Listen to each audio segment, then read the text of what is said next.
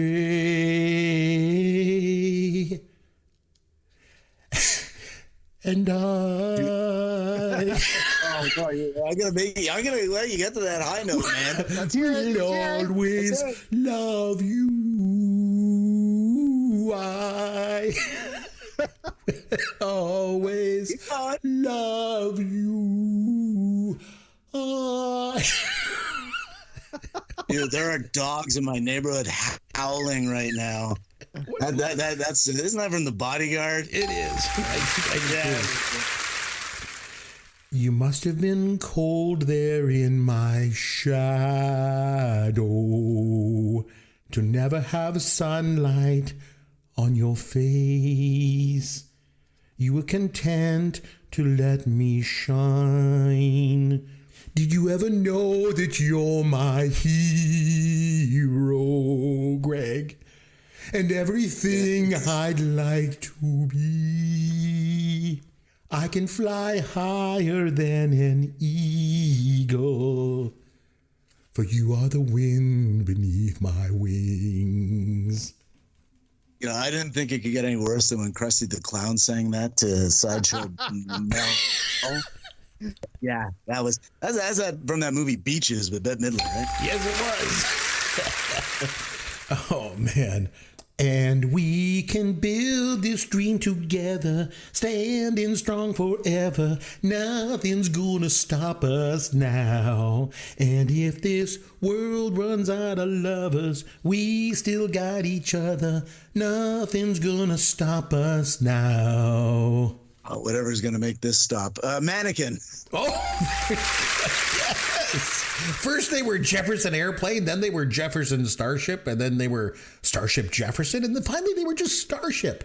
I just want to say something. You knock my singing, Derek knocks my singing, but you both went 10 for 10. So big thanks, Greg, for joining us once again. You become like a semi-regular around here.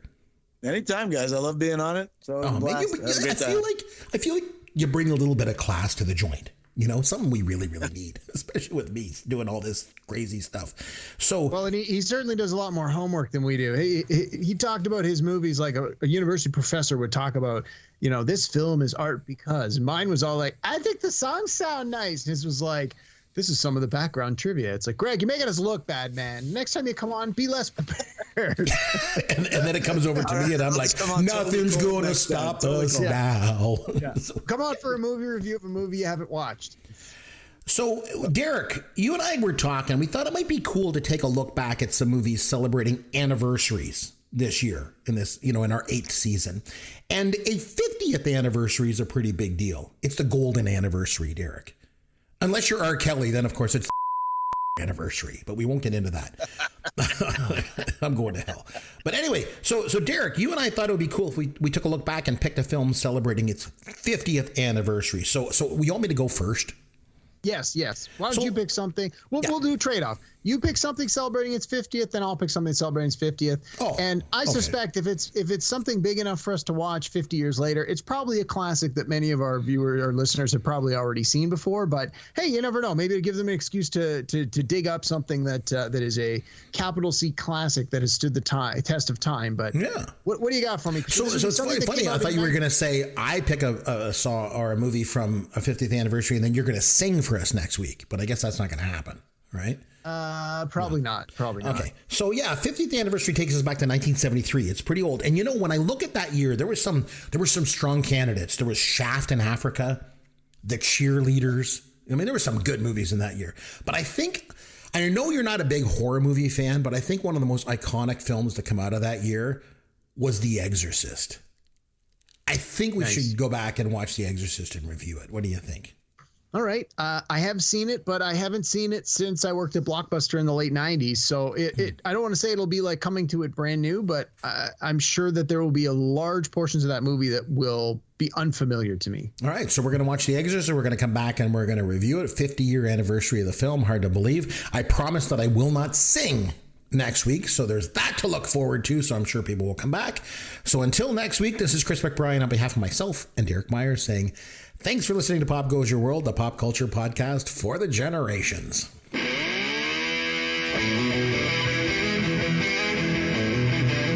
Thanks for listening to Pop Goes Your World. You can contact Chris and Derek at popgoesyourworld.com. Please take a minute and review the podcast on iTunes or wherever you download and listen to the show.